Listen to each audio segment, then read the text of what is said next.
Welcome in, everybody, to the CFB Nation All-America podcast. I'm Bill Trocchi, senior editor at sportingnews.com, alongside Bill Bender, our national college football writer at sportingnews.com, and the president of the Football Writers Association of America. We're coming to you live on our CFB Nation YouTube channel again after a week off from those live shows. If you want to subscribe, just go over to the YouTube channel, search CFB Nation, and click subscribe. So, Bill, you held the fort down. I was in San Francisco last week for the Laver Cup. Really enjoyed it. No, let's not talk about me. Tell our listeners what you were doing all week. Well, we got to go to the Laver Cup, which is the tennis equivalent of the Ryder Cup. It's Team Europe versus Team World. And Sporting News really put a lot of resources into covering it this year and had just a wonderful time. Saw the world number one, Carlos Alcaraz, get upset, which doesn't happen very often. I believe he was 61-6 entering this tournament. So that was exciting. Team Europe was heavy favorites. Team World upset them. Very surprising, very fun. The Chase Center was incredible. Everything they do around the event is first class. They have an opening night gala, black tie, Bill. I was invited to it. I saw a picture of Bill Trocchi in a tuxedo. I was like, I haven't wore one of those bad boys since my wedding. I think I've worn one twice in my life. So I'm back in a t-shirt right now, baby. You had to get out of that pretty quick, I imagine. No, you did an excellent job. I, as somebody with limited tennis knowledge, Bill was cranking out all kinds of tennis content last week. It looked good. And, back here on the fort, there's some things to talk about. There were some shakeups in week 4, obviously. There's some coaches on the hot seat. I think, and we can jump. Well, you can get Trocchi trivia, but I do think the dominant story to me over the weekend, honestly, was Indiana reannounced itself as one, we're not going away. 2, we're probably going to annoy you a lot more this year because I actually think they're better. And we'll get into the reasons why here today. Definitely. I caught tiny bits and pieces of college football on Saturday, but really the tennis was wall to wall. And one last thing about the Laver Cup, Bill, is I've covered a lot of events, a lot of, Major League Baseball, NFL, college football, obviously. Pretty used to talking to famous people, et cetera, et cetera. Came face to face with Roger Federer during the week. That was pretty starstruck right there, let me tell you. That's awesome. That was really cool. Andre Agassi was really cool. So definitely a week to remember. So, all right, we got to get back into college football. We're going to talk about, like you said, Indiana. We're going to talk about basically how the playoff picture shook up. You do that every Sunday night or Saturday night, and we've got 3 new teams in there. We'll talk about how they got in there. We'll talk about a favoriteless Heisman race, at least as of now. And then we got some big games, one in the Big Ten, one in the SEC over this weekend that we can kind of touch on before we really break them down on Thursday. But first, my Trocchi trivia, I'll ask you a question we'll revisit at the end of the show. Indiana, hot topic, hot team. They've beaten 3 Big Ten teams by at least 49 points over the last 2 years. For comparison's sake, Ohio State has only done it twice since 2020. Indiana's done it 3 times in the last 2 years, and this year just started, obviously. Can you name the 3 Big Ten teams Indiana has beaten by at least 49 points in the last 2 years? I can. So we will revisit that. I think I can. I think there's one I'm a little shaky on, but we'll throw it out there later. Okay, you've been on a roll of Trocchi trivia, so I think you're going to get that one as well. So anyway, all right, well, let's dive in your CFP, your latest CFP projections. Indiana, Texas Tech, and Memphis jumped in. Let's start with Indiana. How did all 3 get there? You tell me. I was, like I said, in the Chase Center watching a little tennis this weekend. Well, Indiana was surprised. I picked Illinois, first of all, so don't listen to me, apparently. So did I.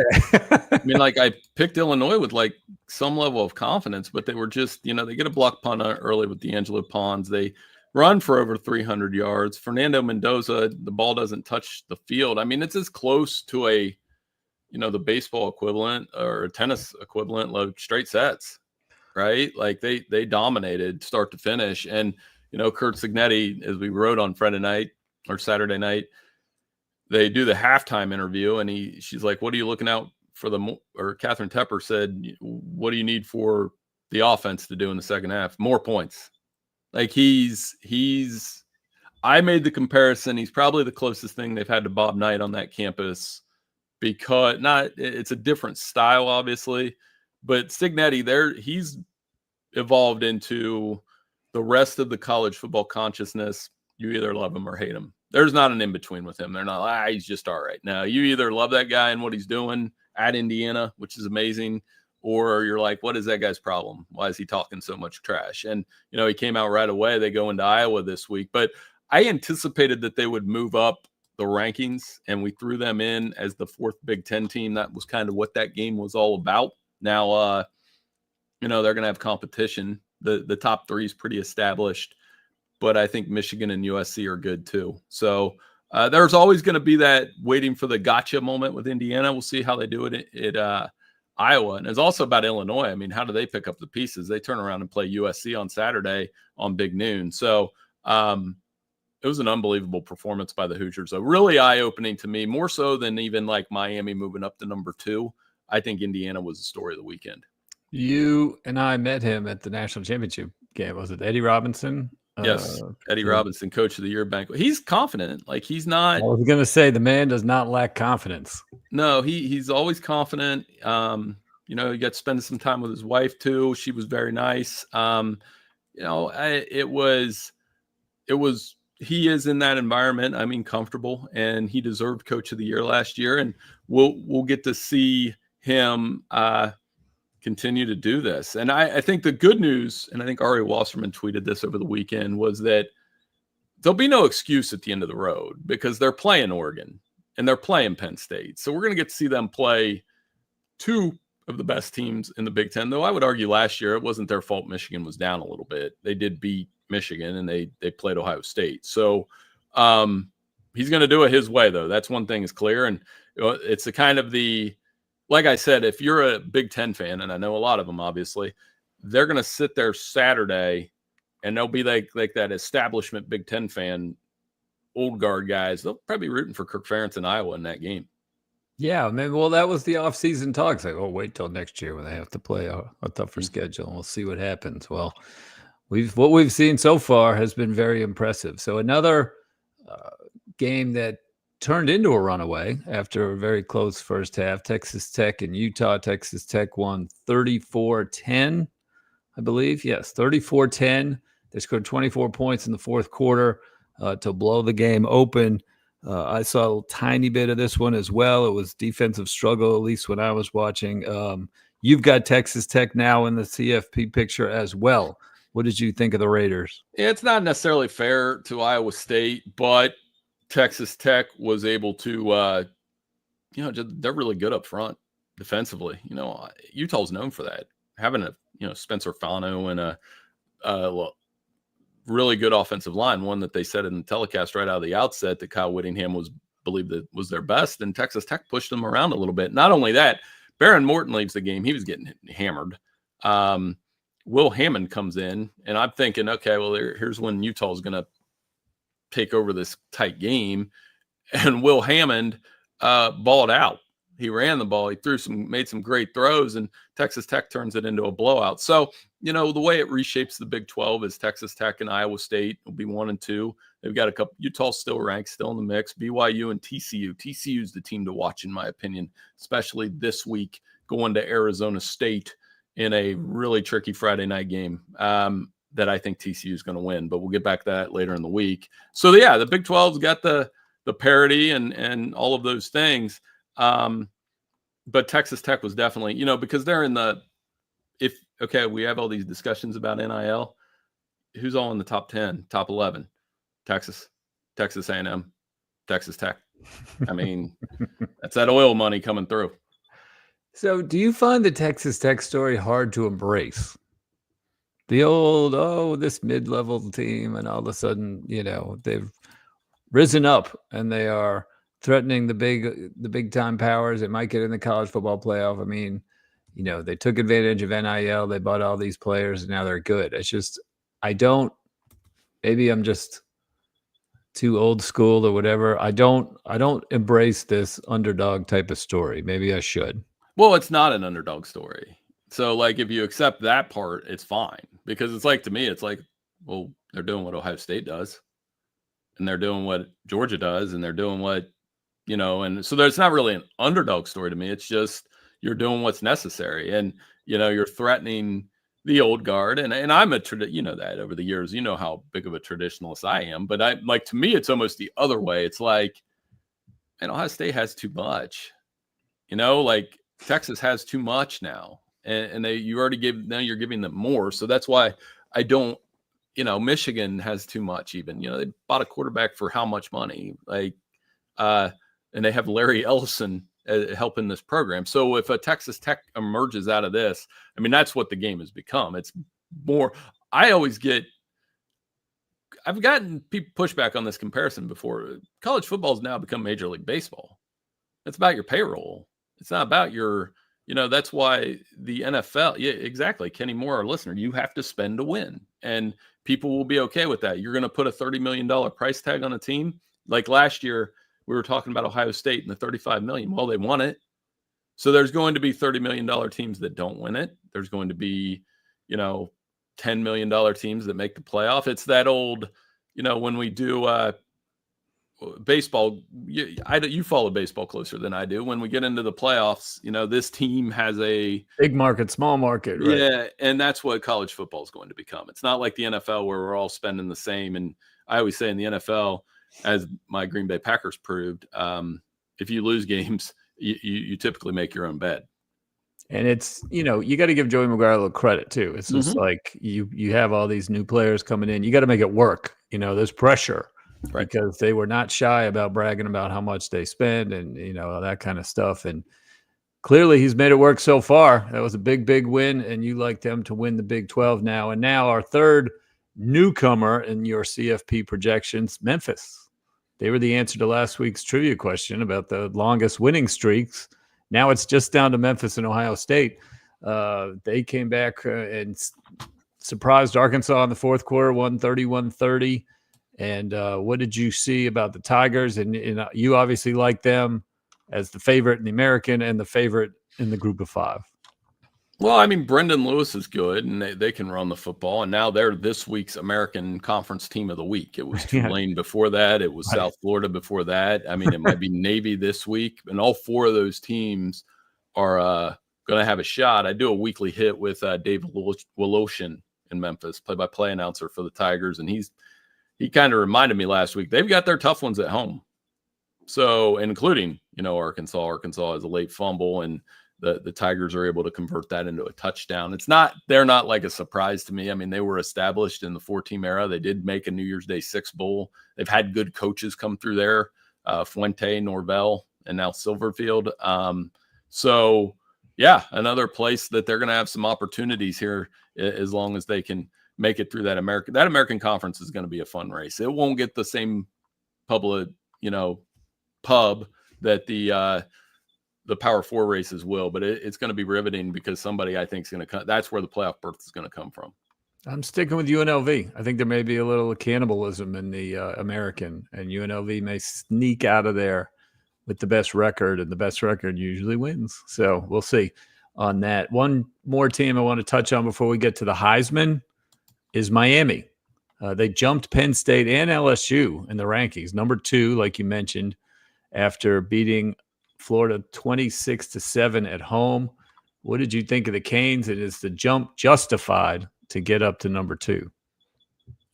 Yeah, kind of. I mean, I don't have them at number 2, but if you do, I'm fine. I mean, they've established that they've got it up front. They do have, if we were doing the CFP rankings this week, I think they would be 2 because they would justify it with, I mean, they beat Notre Dame, they beat South Florida, they beat Florida. That's pretty good collection, and Bethune-Cookman. What they've done is really establish a nasty defense.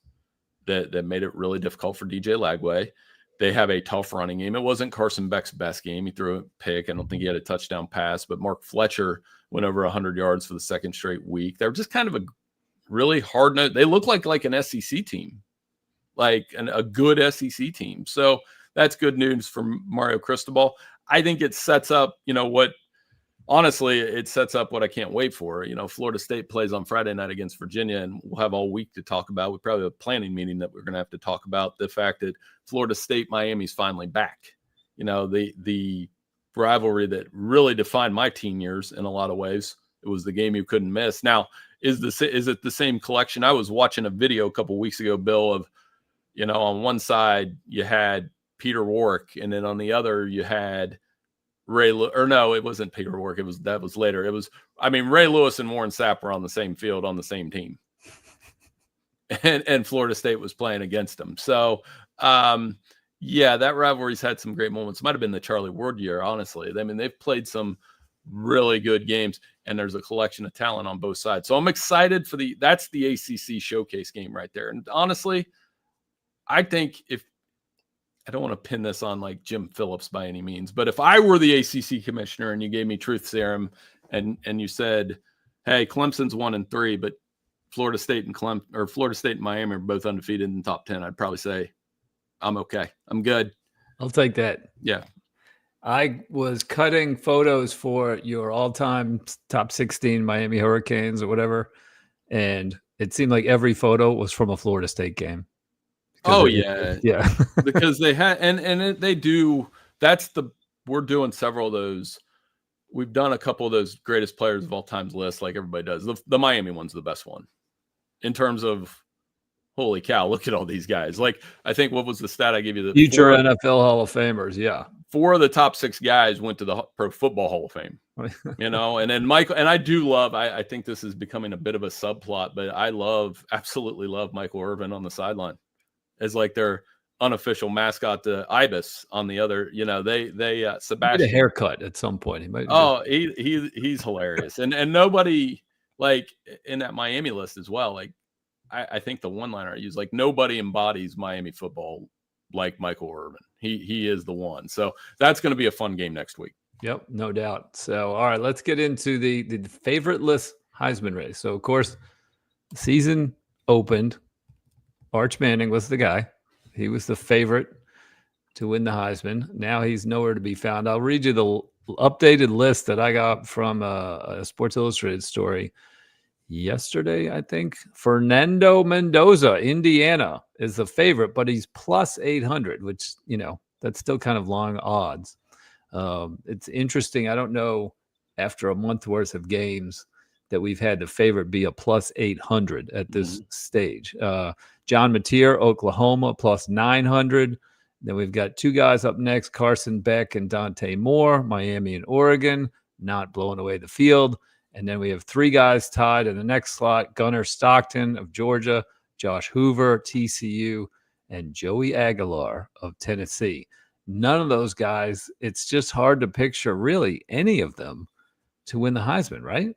Well, I think 2 of them could bust out, and the 2 I've got Fernando Mendoza, obviously, if this continues with Indiana, he'll have a shot. If he plays like he did against Illinois, against those other games, he will definitely have a shot. I think Mateer sticks out. They keep winning games. If he leads Oklahoma past Texas, they get a playoff berth. They go 10-2. He'll have a really good shot. And then on that second wave, this is Dante Moore's moment. He's been fantastic. Oregon has a track record of quarterbacks. Obviously, Bo Nix was he a finalist twice or once? At least once. And Dylan Gabriel was a finalist last year, I believe, right? Did he finish 3rd? I should probably look that up. I look bad. He finished 3rd or 4th. He was in the mix. So just that Dan Lanning track record, that should help, especially if Dante Moore plays against Penn State. But all of those guys, like you said, a little interchangeable. Josh Hoover's another guy that kind of sticks out to me, as could put up some monster numbers in the Big 12. He has a good reputation. I was on a Utah hit last night, and those guys were marveling at him, and they kind of like that upset at Arizona State this week too. So, but it leads me to my conclusion that if I was betting on the Heisman, and I don't do that because I vote on it, Jeremiah Smith is the pick to me. I think he's going to emerge because we already know he's the best player, and he's kind of quietly put up good numbers through 3 games. He could start to ignite that. If they go out to Washington on a line, by the way, that's dropped from 14 to 9, he could continue to have a big season. But if he blows up against Penn State and he blows up against Michigan, he might be that guy. And I think that's kind of the guy I like. I don't see a sleeper outside of these guys, though. And like you said, the quarterbacks are really kind of stacked up where it could shift every single week. And we don't have a running back, and we don't have a Travis Hunter. Like, we don't have Hunter. Last year, it was Hunter and Genty. Right now, we were like, who's going to win, Hunter or Genty? No, it took a little while for Hunter to get going. Cam Ward was the other one. Cam Ward was hot early. And it was like, are we taking the quarterback? We knew Hunter would be in the mix, but we didn't know he would be that transcendent that he was.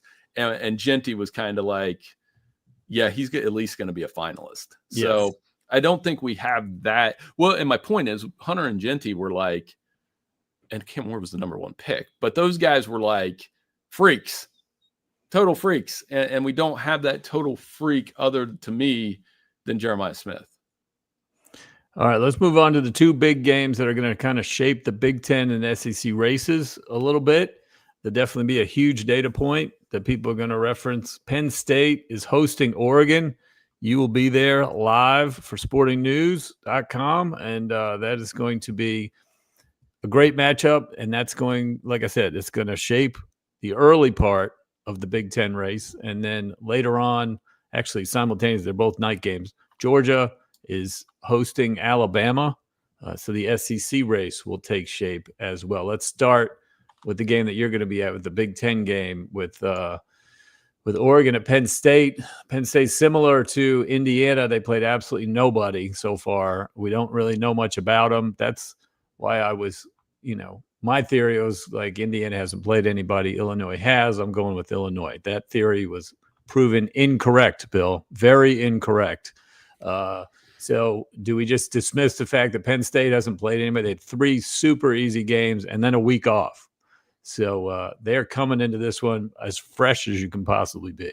Oh, our picks are up, and we can get into it later in the week. But, I mean, people are going to see it. I picked Penn State on the early reaction, but I think Oregon will cover. So it's that ultimate kind of half in answer hedging, which I hate to do because I could see both scenarios taking shape. I mean, for Penn State, this is a program statement game. We spent last week comparing Drew Aller to Bo Pribula, who is the quarterback for an undefeated Missouri team.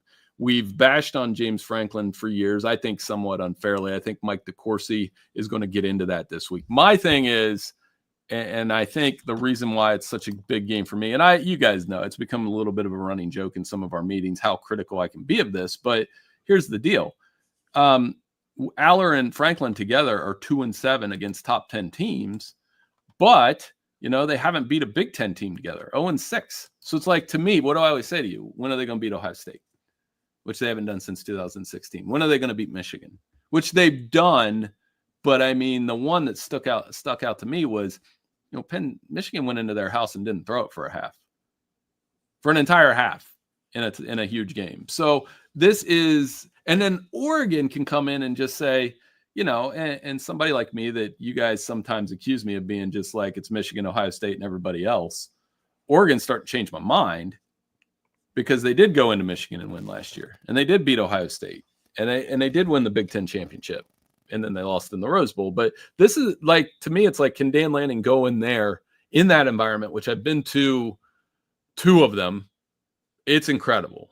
This is not hyperbole. It gives you chills when they start the game because you're like, wow, this is crazy. How does somebody, perform on the other team in this environment? It's wild. So they'll be fired up. I think it's a great stage for both teams, great opportunity. And the winner obviously will probably be ranked number 3, at least. So like Oregon could move up to number 3 or even number 2 with an impressive win here. Penn State probably stay about the same. I believe Oregon has not lost a regular season game since becoming a member of the Big Ten. That is fair. That is correct. And Dante Moore looks good, man. They're frustrating bettors a little bit because they haven't covered the last 2 weeks. But I mean, he's playing really good. 300 plus yards, 50 plus rushing yards, total control. Didn't really get harassed against Oregon State at all. And their defense is really good. And so is Penn State's. Like I'm excited to see just the clash here. I don't know. Did they show what uniforms Oregon is wearing? They're going to be, I don't know. They're probably, I wonder, like I'm curious about that too. So it'll be fun. So, all right, let's get into Georgia and Alabama. Last year, of course, Alabama beat Georgia. We kind of forget Alabama beat Georgia and became number one. I think we all think Alabama went 0-12 in the Kalen DeBoer last year, but they actually did beat Georgia. Kirby Smart 1-5 against Nick Saban's Alabama, 0-1 against Kalen DeBoer, 1-6 against the school where he was defensive coordinator for a while.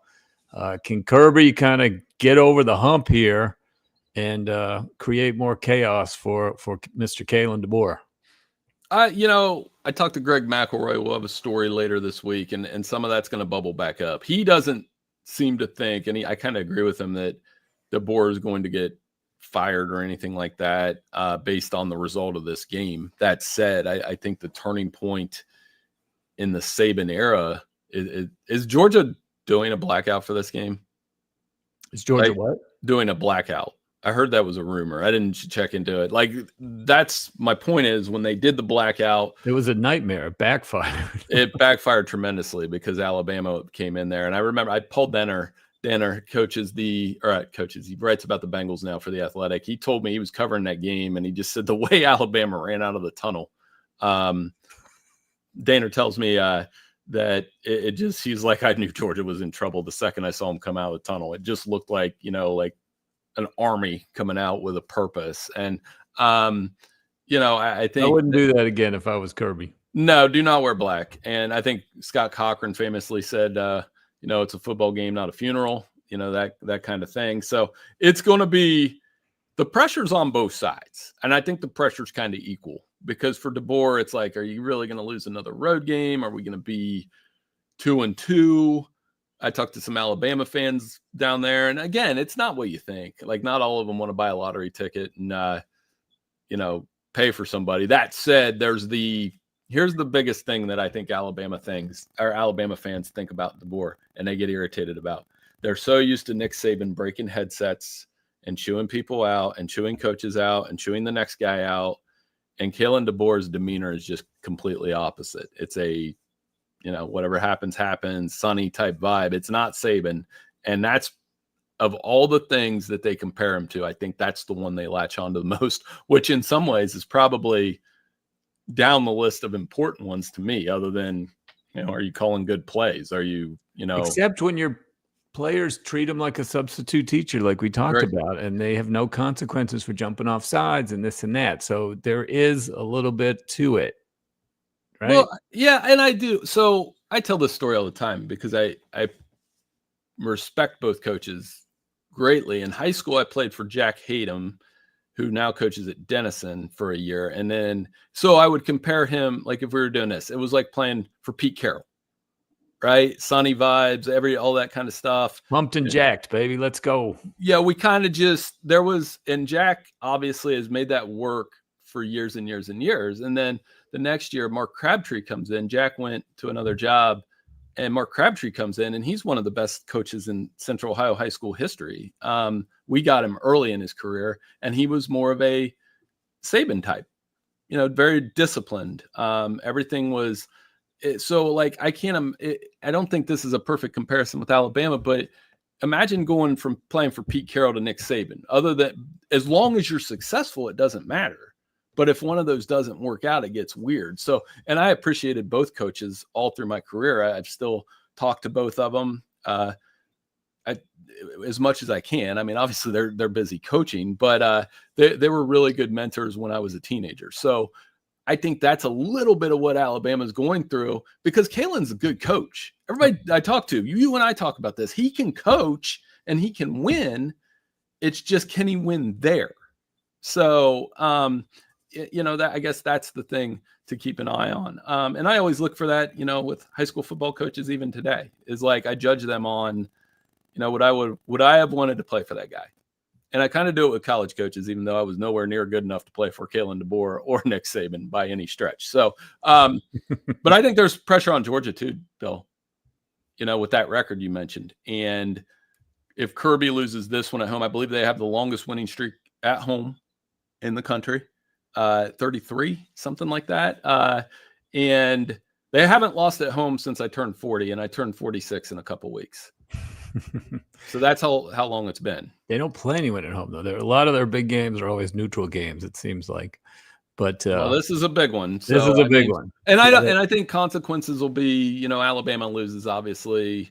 Are they going to lose 3? Will they ever win a road game? If Georgia loses, Stymie, I think I pronounced that right. Gunner hasn't played well at home. The focus will be on Gunner. Can that guy lead us to a national championship? So I think those are the two kind of potential fallouts, which we'll get into obviously in our Thursday show. On the flip side, does the winner become the favorite? I mean, I think it's too early to talk that. You still got Texas, you still got Oklahoma, you still got LSU, but it's a big data point. Well, if Alabama wins, let's walk through this part just for fun. Alabama wins and Ole Miss stomps LSU somehow. Then what do? Do we bump Ole Miss all the way up? And Trinidad Chambliss has had a unbelievable 2 weeks for the Rebs. Averaged 2 straight 300-yard games, runs the football. They destroyed Tulane, which I didn't see that coming either. So, I mean, and they're favored at home against LSU and what promises to be yet another really good game in week 5. So I think that's one piece to watch is like, okay, are we bumping them up? Are we going to feel good about Texas? Does Texas A&M beat Auburn? The reason the SEC wins college football right now is I just think every week is unbelievable. Like you're looking at those games and we're even talking a lot about Vandy being unbeaten and Mizzou being unbeaten.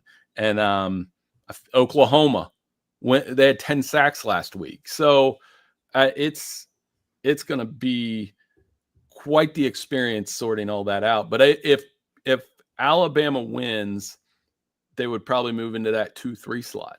Mm-hmm. Mm-hmm. One spot behind the Fighting Diego Pavias. 70 points last week. That game's coming. Keep that in mind. That's a couple, so isn't it Mizzou and Vandy still have Alabama circled? Yeah. Because that's kind of like we're going to find out if it's real. And it's funny that Saban might be gone, but that's still a measuring stick game for those two programs. Definitely. All right, let's get back to Trocchi trivia. Indiana, speaking of another team that's putting up big points, they've beaten 3 Big Ten teams by at least 49 points in the last 2 seasons. Obviously, Illinois was one of them last week. Can you name the other 2? I think so. So the other 2, they beat UCLA by a bunch of points last year, and I can't remember the score. Was it like 70? They beat UCLA, but that was not one of them. I'm looking it up right now, but I have it in front of me. I know that's not the answer. UCLA was 42-13. So it wasn't that. 49 is a lot. They beat Purdue by like 60. Purdue, 66-0. You are correct on that one. Oh, I got the other one. They hammered Nebraska. They beat Nebraska 56-7. And the only reason I got that was because Matt Rule mentioned it last week in our interview, which, by the way, really quickly before we go, my take on that game was Nebraska's getting closer. We wrote about that. They just don't have, and as he pointed out in his press conference real quick, they're just not as good up front as Michigan is. Michigan destroyed them on the defensive line. Michigan's still got a pretty good team. One game to watch, and we didn't mention them. I want to mention them real quick. If USC wins at Illinois, they go into a bye week, and there's another Heisman sleeper. I forgot to say, Jaden Mayava, all those touchdown passes. They come out of that bye week, and they play Michigan, Notre Dame in back-to-back weeks. So that is going to be – keep an eye on the Trojans. Lincoln Riley may make a reappearance in the not relevancy, but they may become a factor here in the playoff race. Oh, yeah, no doubt. It's so it's going to be fun. All right, well, good job on the Trocchi trivia. You Almost got it. I'll give you credit. I get like a 2 out. Yeah, like a passing grade at least. You got it. You got it. So anyway, all right. Well, thanks to everyone for listening to the CFB Nation All-America podcast on Spotify and Apple Podcasts. Thank you to our viewers here on the CFB Nation YouTube channel. Thank you to Irish Breakdown, your source for Notre Dame football information. Enjoy the rest of your day, and we will see you soon.